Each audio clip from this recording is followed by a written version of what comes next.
फातिमा की रानी माँ, प्रभु यीशु की माँ, आसरा तू ही है माँ।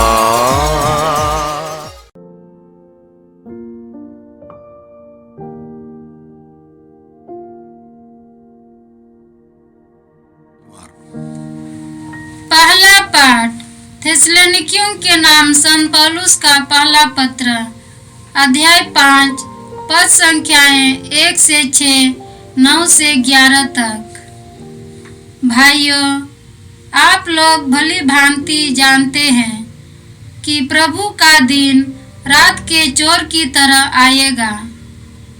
इसलिए इसके निश्चित समय के विषय में आपको कुछ लिखने की कोई जरूरत नहीं। जब लोग यह कहेंगे अब तो शांति और सुरक्षा है, तभी विनाश गर्भवती पर प्रसव पीड़ा की तरह उन पर अचानक आ पड़ेगा और वे उससे नहीं बच सकेंगे। भाइयों, आप तो अंधकार में नहीं हैं, जो वह दिन आप पर चोर की भांति अचानक आ पड़े। आप सब ज्योति की संतान हैं, दिन की संतान हैं।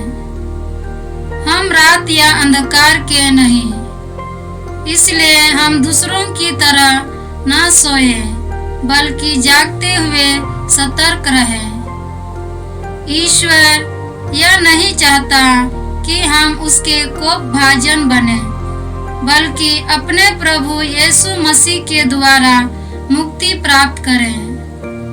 मसीह हमारे लिए मर गए, जिससे हम चाहे जीवित हो या मर गए हो, उनसे संयुक्त होकर जीवन बिताएं।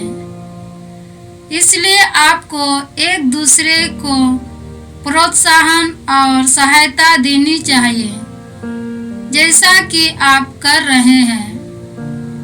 यह प्रभु की वाणी है। ईश्वर को धन्यवाद। भजन अनुवाक्य। मुझे विश्वास है कि मैं इस जीवन में प्रभु की भलाई को देख पाऊंगा।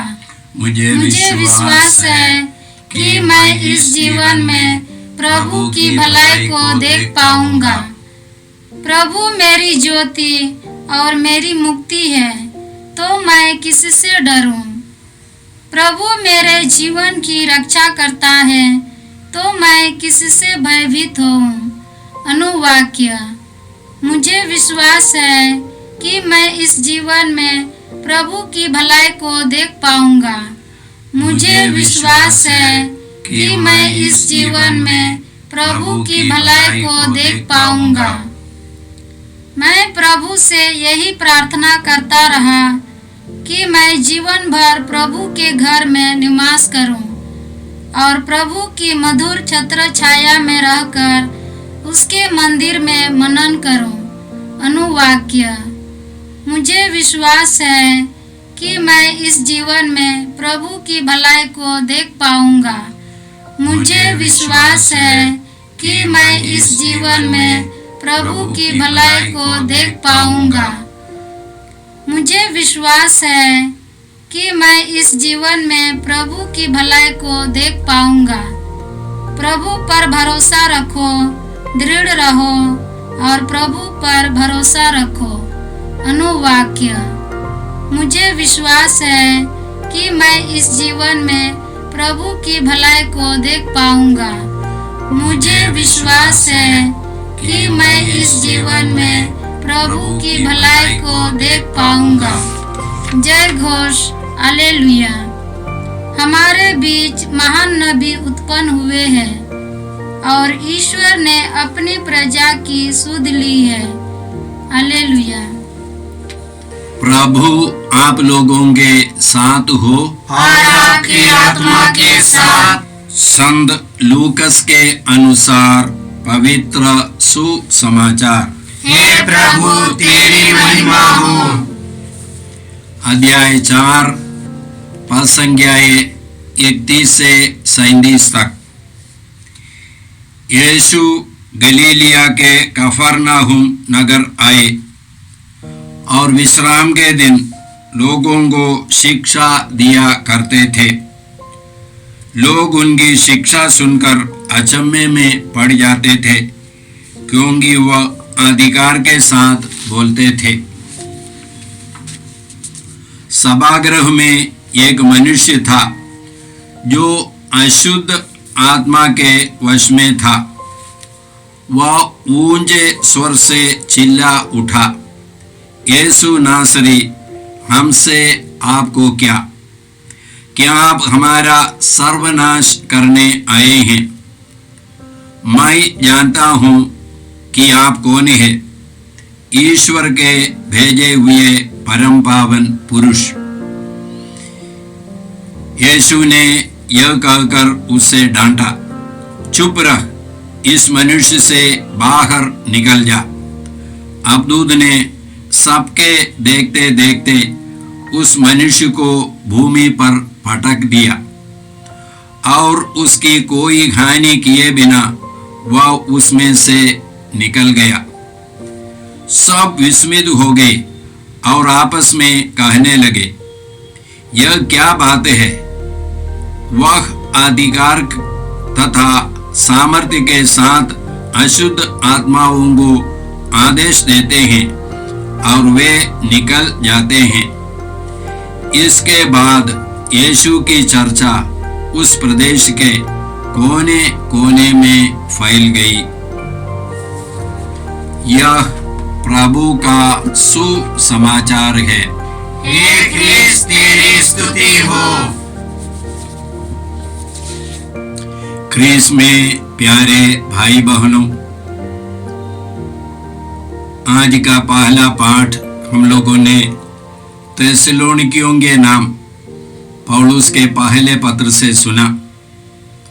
वहां पर पौलुस पवित्र आत्मा से प्रेरित होकर के कहते हैं, ईश्वर का आगमन प्रभु का दिन रात के चोर की तरह हमारे जीवन में होगा। इसलिए हम लोगों को हमेशा तैयार रहना है प्रभु को स्वागत करने के लिए। हम लोग रात के संतान नहीं, अंधकार के संतान नहीं। लोग बुराई और पाप रात को करते हैं, लोग चोरी रात को करते हैं। यदि हम लोग पाप के अधीन रहते हैं तो हम रात के संतान हैं। हम प्रभु को स्वागत करने के लिए तैयार नहीं हैं, मतलब हमारे अंदर कृपा नहीं है। हम लोग कृपा से भरे हुए लोग नहीं हैं। लेकिन हम दिन की संतान है, हम ज्योति की संतान है, मतलब हम कृपा से भरे हुए लोग हैं। तो जब हम लोग कृपा से भरे रहेंगे, हम लोग सतर्क हैं। हम लोग प्रभु को स्वागत करने के लिए हमेशा तैयार है। प्रभु किसी भी समय हमारे जीवन में आ सकते हैं। हम प्रकाशना ग्रंथ में इसी प्रकार पढ़ते हैं, 3 अध्याय का पहला वाक्य, जो ईश्वर के 7 आत्माओं और 7 तारों को धारण किए हैं, उसका संदेश इस प्रकार है, माने यीशु का संदेश। मैं तुम्हारे आचरण से परिचित हूं। लोग तुम्हें जीवित मानते हैं, किंतु तुम तो मर चुके हो।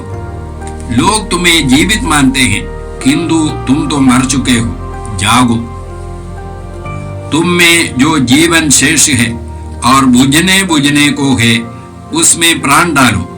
मैंने तुम्हारे आचरण को अपने ईश्वर की दृष्टि में अपूर्ण पाया है। तुमने जो शिक्षा स्वीकार की है और सुनी है, उसे याद रखो, उसका पालन करो और पश्चाताप करो। यदि तुम नहीं जागोगे तो मैं चोर की तरह आऊंगा और तुम्हें मालूम नहीं है कि मैं किस घड़ी तुम्हारे पास आ जाऊंगा। तो पश्चाताप करो। यदि हम लोग बुराई में है, हमको पश्चाताप करके पाप छोड़ करके हमको कृपा से भरे रहना है प्रभु को स्वागत करने के लिए। हम प्रकाशना ग्रंथ के 3 अध्याय के 20वां वाक्य में पढ़ते हैं, यीशु बोलते हैं, मैं द्वार के सामने खड़ा होकर खटखटाता हूँ। यदि कोई मेरी वाणी सुनकर द्वार खोलेगा तो मैं उसके यहाँ आकर उसके साथ भोजन करूँगा और वह मेरे साथ। तो यीशु बोलते हैं, यीशु हमारे द्वार को खटखटाते हैं। हमारे जीवन के हर घटना के द्वारा, हर कठिनाई के द्वारा, अच्छे कार्य के द्वारा, बुरे कार्य के द्वारा, बुरी घटनाओं के द्वारा, ये हर घटना के द्वारा यीशु खटखटाते हैं। यीशु की आवाज सुनने के लिए, यीशु के आगमन को पहचानने के लिए हमको कृपा चाहिए। संत योहन के सुसमाचार के 10वां अध्याय के 27वां वाक्य में यीशु इस प्रकार कहते हैं, मेरी भेड़ें मेरी आवाज पहचानती है, वे मेरा अनुसरण करती है, मैं उसे अनंत जीवन तक ले जाऊंगा। मेरी भेड़ें मेरी आवाज पहचानती है, वे मेरा अनुसरण करती है और मैं उन्हें अनंत जीवन प्रदान करूंगा। तो यीशु की आवाज पहचानने के लिए, यीशु के आगमन को समझने के लिए और यीशु को स्वागत करने के लिए हमको कृपा में रहना है। यदि हम कृपा में नहीं है तो हमको पश्चाताप करके प्रभु से क्षमा मांगना, पाप स्वीकार करना और हमको प्रभु के दिन के संतान बन जाना है। आज का सुसमाचार हम लोगों ने संत लूकस के सुसमाचार से सुना। वहां पर यीशु कफरनहूम के सभागृह में एक व्यक्ति को जो अशुद्ध आत्मा से पीड़ित था मुक्त करते हैं अशुद्ध आत्मा से। और यीशु ने उस अशुद्ध आत्मा को डांटा और कहा, चुप रह, इस मनुष्य से बाहर निकल जा। अबदूत ने सबके देखते देखते उस मनुष्य को भूमि पर पटक दिया और उसकी कोई हानि किए बिना वह उससे बाहर निकल गया। सब विस्मित हो गए और आपस में कहते रहे, यह क्या बात है? वे अधिकार तथा सामर्थ्य के साथ अशुद्ध आत्माओं को आदेश देते हैं और वे निकल जाते हैं। यदि हम संत लूकस के सुसमाचार को देखेंगे और इस चमत्कार को भी देखेंगे, ये यीशु का पहला चमत्कार है। तो यीशु का पहला चमत्कार क्या है? यीशु बुराई पर, अशुद्ध आत्माओं पर अपने अधिकार को दिखाते हैं। यीशु आए हैं ईश्वर के राज्य की स्थापना करने के लिए और यीशु ईश्वर के राज्य की स्थापना करके अंधकार के राज्य को, शैतान के राज्य को समाप्त करने के लिए यीशु आए हैं। शायद हम लोग सोचेंगे कि हमारे जीवन में इसी प्रकार की अशुद्ध आत्मा तो नहीं होगा, लेकिन यदि हम लोग पाप के अधीन हैं तो हम लोग अशुद्ध आत्मा के अधीन हैं। उत्पत्ति ग्रंथ के 4 अध्याय के 6 वाक्य में हम इसी प्रकार पढ़ते हैं। ईश्वर काइन से कहते हैं, प्रभु ने काइन से कहा, तुम क्यों क्रोध करते हो और तुम्हारा चेहरा उतरा हुआ क्यों है? जब तुम भला करोगे तो प्रसन्न होगे, यदि तुम भला नहीं करोगे तो पाप हिंस्र पशु की तरह तुम पर झपटने के लिए तुम्हारे द्वार पर घात लगाकर बैठेगा। क्या तुम उसका दमन कर सकोगे? पाप हिंस्र पशु की तरह तुम्हारे द्वार पर घात लगाकर बैठेगा। तुम पर चपटने के लिए, तो पाप एक हिंस्र पशु है जो आपको हानि पहुंचाता है, और क्या तुम उसका दमन कर पाओगे? तो ये पाप या पाप के पीछे एक व्यक्ति है, केवल एक भावना नहीं, केवल एक साधारण कार्य नहीं। जब हम लोग पाप करते हैं, हम लोग शैतान एक व्यक्ति के बुराई की शक्ति के अधीन हो जाते हैं। प्रवक्ता ग्रंथ के 21वां अध्याय के 2 और 3 वाक्यों में हम लोग इसी प्रकार पढ़ते हैं, सांप के सामने की तरह पाप से दूर भाग जाओ, यदि पास आओगे तो वह तुमको काटेगा, उसके दांत सिंह के दांतों जैसे है, वे मनुष्य की आत्माओं का विनाश करते हैं।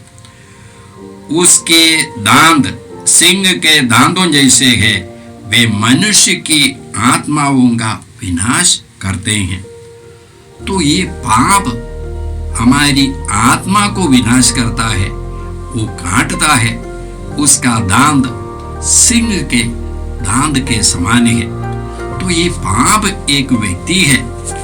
पाप जैसे मैंने कहा कोई भावना नहीं, और यीशु आए हैं हम लोगों को पाप से मुक्त करने के लिए।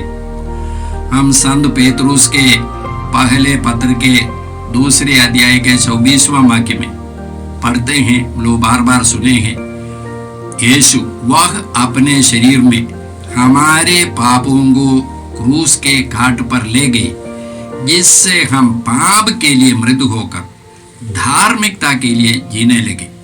आप उनके घावों द्वारा भले चंगे हो गए हैं। तो यीशु के घावों द्वारा मैं भला चंगा हो गया हूँ। आत्मा की चंगाई मुझे मिली है, मन की चंगाई यीशु देते हैं, और शरीर की चंगाई भी मैं प्राप्त करता हूँ। तो यीशु हमारे पापों को अपने शरीर में ले गए, और पाप का जो भी नतीजा है मृत्यु, पाप का वेतन मृत्यु है, उससे यीशु हम लोगों को मुक्त करते हैं। कोलोसियों के नाम पौलुस के पत्र के पहले अध्याय के 13वां और 14वां वाक्यों में हम लोग इसी प्रकार पढ़ते हैं, ईश्वर हमें अंधकार की अधीनता से निकालकर अपने प्रिय पुत्र के राज्य में ले आया। ईश्वर हमें अंधकार की अधीनता से निकालकर अपने प्रिय पुत्र के राज्य में ले आया। उस पुत्र के द्वारा हमारा उद्धार हुआ, अर्थात हमें पापों की क्षमा मिली है। हमको पापों की क्षमा मिली है। इसलिए भाई और बहनों, हम प्रभु को धन्यवाद देते हैं। पिता ईश्वर ने यीशु के द्वारा हम लोगों को पापों से मुक्त किया, हम लोगों को पवित्र आत्मा देकर अपनी संतान बनाया, अपने परिवार के सदस्य बनाया, अनंत जीवन के अधिकारी बनाया। हम इस महान कृपा के लिए ईश्वर को धन्यवाद देते हैं। हे परमपिता ईश्वर, प्रभु यीशु के द्वारा जो कार्य तूने हमारे जीवन में किया है, उसके लिए हम धन्यवाद देते हैं। हे पिता ईश्वर, जो पवित्रता तूने हमें दी है यीशु के द्वारा, इस पवित्रता में जीवन बिताने के लिए हम सबों को कृपा दीजिए। ये प्रार्थना हम करते हैं प्रभु ख्रीस्त के द्वारा, आमीन। जय यीशु ख्रीस्त में प्रिय भाई और बहनों, प्रभु यीशु ने हमें आदेश दिया है संसार के कोने कोने में जाकर सारी सृष्टि को सुसमाचार सुनाओ। सुसमाचार सुनने के लिए और सुनाने के लिए एक अच्छा मौका है। आप कृपया इस चैनल का सब्सक्राइब करें, लाइक करें, शेयर करें, बेल आइकन दबाएं, ताकि यहाँ की नई वीडियोस की सूचना आपको मिलती रहेगी। साथ साथ आप दूसरों को भी प्रेरणा दें इसका सब्सक्राइब करने के लिए। याद रखें, कल के मिसा के दैनिक पाठ और उस पर टिप्पणियाँ आज ही दोपहर के बाद हम लोग अपलोड करते हैं। कृपया आज ही उसको सुनकर कल की तैयारी करें। प्रभु यीशु आपको और आपके परिवार को 100 गुनी आशीष देंगे। जय यीशु।